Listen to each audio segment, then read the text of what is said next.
Moving to a new country for studies or work can be a challenging journey.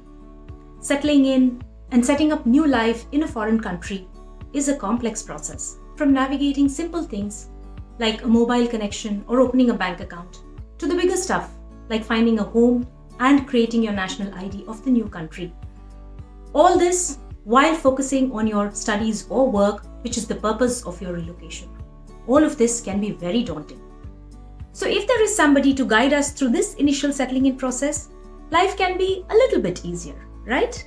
Hello friends, and welcome back to my channel, The Happy Host. Today I wish to share with you some of these aspects which I had to figure out when I landed in Sweden as an expat 7 years ago. So if you are moving to Sweden, do stick around till the end because I wish to share with you my top 10 tips which will make your settling in a little bit smooth and easy. The moment you land at one of Sweden's airports, you would want to call home and inform your family of your safe arrival. Make use of the airport's free Wi-Fi facilities to make these calls. You need not carry any international roaming pack on your native mobile connection. Even the airport shuttles, like in Stockholm you have the Arlanda Express train and the Flick buses which run till the city, they have free Wi-Fi facilities on board which you can use.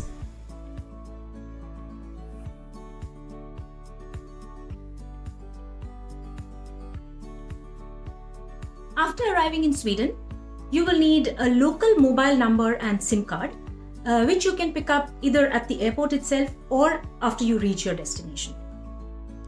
Look for the Pressbyrån store at the airport, train stations or shopping centers to pick up your free SIM card. There are several telecom providers you can choose from, but the most common ones that we use generally are either Leica or Comviq or Telia. Now, these SIM cards you can pick up for free, but then you have to register these on the websites of these telecom providers and then choose your prepaid or postpaid plan that you wish. Now, how will you make the payments for all these services?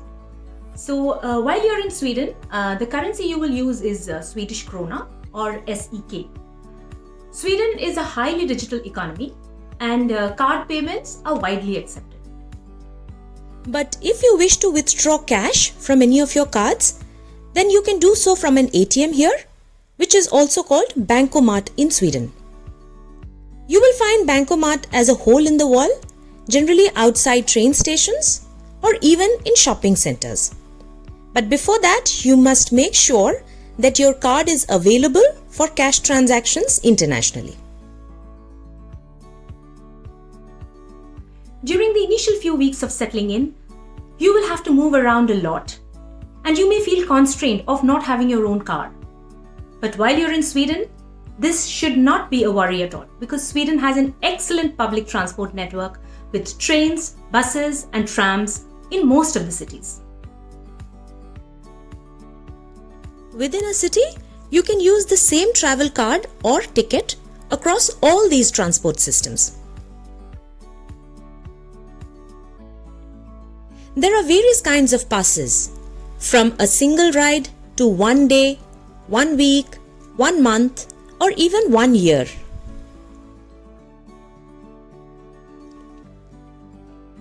Children below a certain age travel free of charge, and there are several discounts for seniors and students.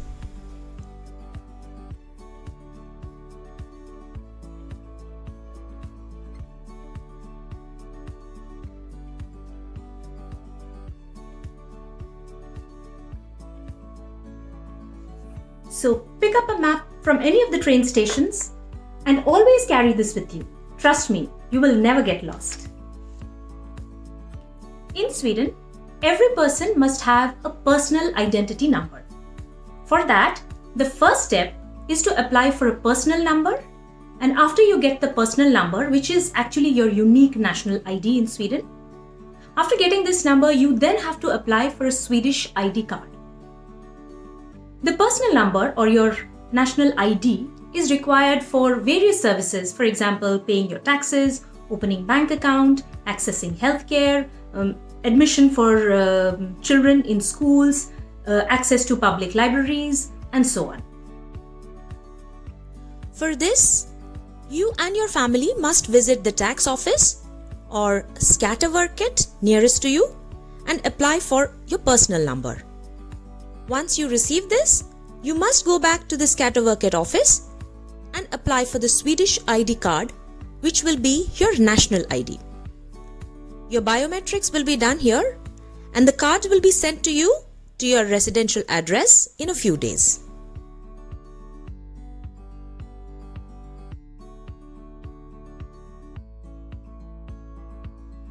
As soon as you arrive in Sweden, prioritize this as your first activity because without a personal number, you cannot even open a bank account, which is another high priority activity.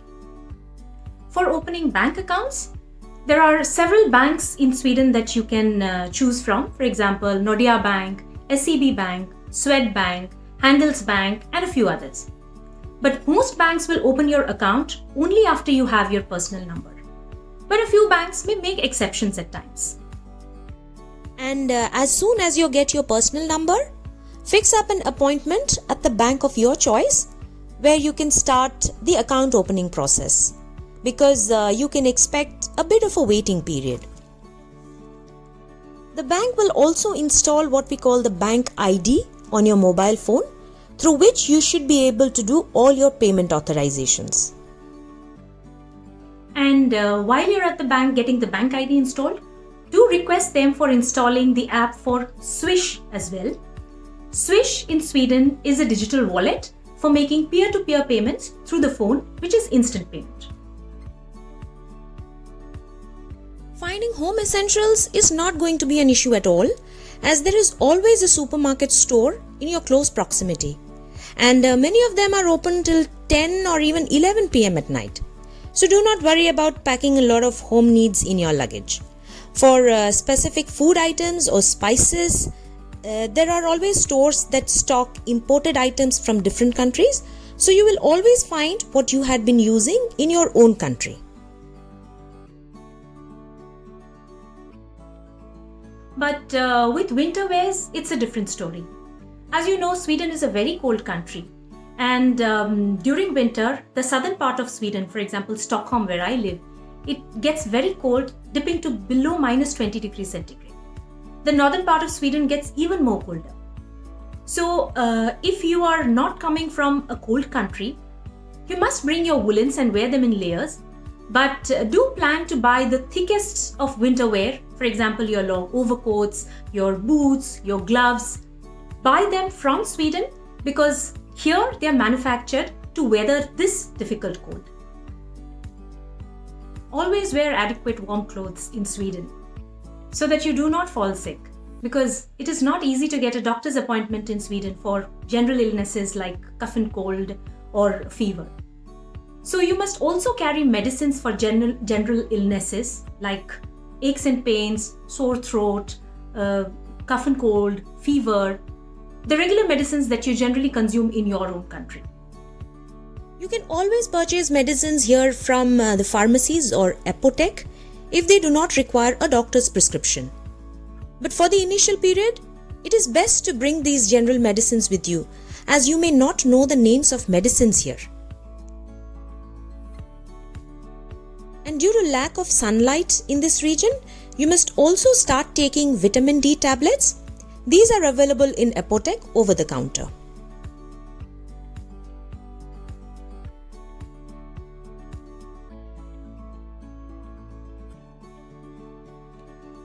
Just like in any other country in Europe, Sweden uses its local language, that is Swedish. Whether in trains and stations, or supermarkets, restaurants, road signals, and any other public information platforms. Of course, most people speak English, but the written text is almost always in Swedish. So before you arrive, install a translation app on your phone. I use the Google Translator app, which works great for me.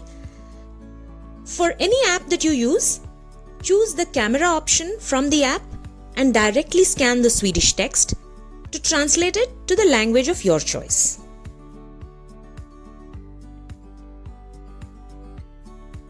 And if you wish to learn Swedish, you can join the free classes at SFI or Swedish for immigrants. Admission is only granted if you can provide your personal number. Managing so many things in parallel, in a new place, setting up everything from scratch can be very exhausting. So you must give your mind and body a break as well. Sweden has an extensive chain of gyms that you can choose from.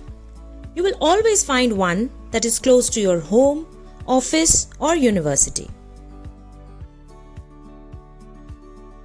If you enjoy reading, check out the public libraries or bibliothek where membership is free, but you must provide your personal number. Books are mostly in Swedish, but you will also find some in other languages. There is also a children's section in every bibliothek where you can pick up books for your kids as well. And if you are a movie buff and like watching movies in theatres, you can explore the film stardens in your city. The most popular films always make their way to the film starden.